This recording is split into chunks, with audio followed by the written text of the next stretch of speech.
সীমা উঠল আর বৃদ্ধের কাছে গেল। সে বলল, যদি আমার যাওয়ার ব্যবস্থা হয়ে থাকে তাহলে আমাকে রওনা দিতে হবে। বলো, কি ব্যবস্থা করেছো? বৃদ্ধ তাকে কিছুক্ষণ ভালোবাসা মেখা চোখে দেখলো, তারপর ধীরে ধীরে বলল, না, তুমি আজ এখান থেকে যেতে পারবে না। বুড়ো লোকের কথা শুনে সীমা অবাক হয়ে তাকিয়ে রইল। সে জিজ্ঞেস করলো, কেন? আমি কেন আজ যেতে পারবো না? বুড়ো লোক বলল, তোমাকে আরেক রাত থাকতে হবে। সীমা অবাক হয়ে তার দিকে তাকিয়ে বলল, কেন? কি একটা সমস্যা? সব ঠিকঠাক তো আছে, আমি কেন থাকবো?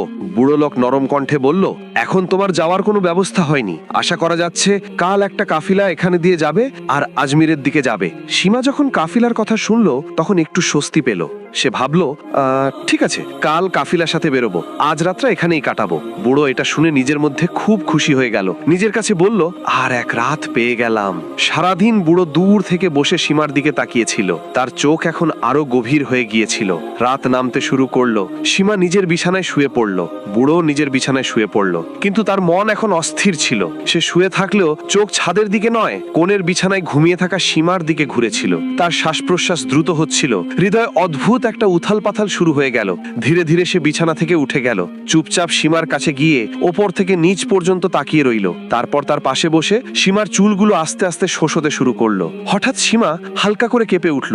বুড়ো ভয় পেল যে হয়তো সে জেগে উঠবে। আতঙ্কে সে ফিরে নিজের বিছানায় চলে গেল। কিন্তু তখন থেকেই বুড়ো সীমার হাত ধরে রেখেছিল।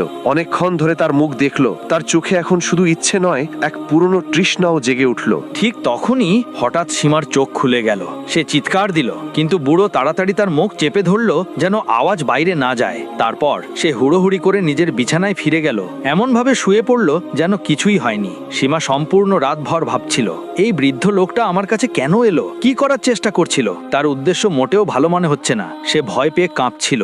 ভাবতে ভাবতে অবশেষে ঘুমিয়ে পড়ল। সকালে সীমা উঠে বৃদ্ধের কাছে গেল। সে জিজ্ঞেস করলো, কাফিলা এসেছে কি?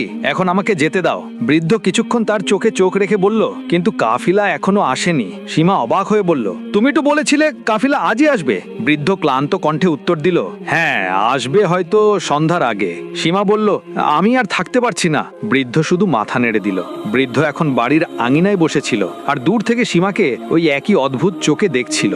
সীমা মনে মনে বলল, এর নজর আমার ওপর ঠিক লাগছে না। আমাকে এখান থেকে দ্রুত বেরিয়ে যেতে হবে। আমি তো তরুণী মেয়ে, আর এর মনে কি চলছে কে জানে। সে ভাবল, আজ রাতে এটা আমার কাছে এসেছিল, আমাকে ছোঁয়ার চেষ্টা করছিল। আজ আর কোনো অবস্থাতেই রাত কাটানো যাবে না। সন্ধ্যায় কাফিলা আসুক বা না আসুক, আমি বেরিয়ে যাব। বুড়ো এখনো দূর থেকে তাকিয়ে আছে, একদম এমন ভাবে যেন কোনো শিকারী তার শিকারের দিকে তাকিয়ে আছে। সন্ধ্যা হতেই সীমা ওর কাছে আসতেই চলেছিল, কিন্তু তার আগে বুড়ো নিজেই ওর কাছে চলে এলো। বৃদ্ধ বলল, দেখো, মনে হচ্ছে কাফিলা এখন সকাল পর্যন্তই আসবে। আমি ভাবলাম তোমাকে নিজেই জানিয়ে দিই। তাদের কাছে অনেক মালপত্র থাকে, তাই ধীরে ধীরে চলে। আজ রাতটা আরেকটি থাকো। সীমা রেগে গেল, দ্রুত বলল, আমি আর থাকতে পারবো না। কাফিলা আসুক বা না আসুক, আমি এখনই এখান থেকে যাচ্ছি।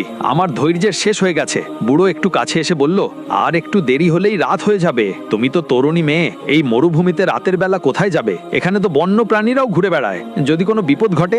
যখন সে বলল তখন তার স্বরে চিন্তার চেয়ে চালাকি বেশি ছিল। সীমা পুরোপুরি নিশ্চিত হয়ে গেল যে এটা একটা নতুন ফাঁদ। কিন্তু সে বলল, ঠিক আছে, থাকি, কিন্তু এটা শেষ রাত। কাল সকালেই কাফিলা আসুক বা না আসুক, আমি বেরিয়ে যাব।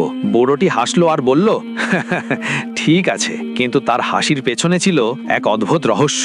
রাত হয়ে গিয়েছিল। সীমা এখন সম্পূর্ণ সতর্ক ছিল। সে এক কোণে শুয়েছিল, কিন্তু তার চোখ খোলা ছিল।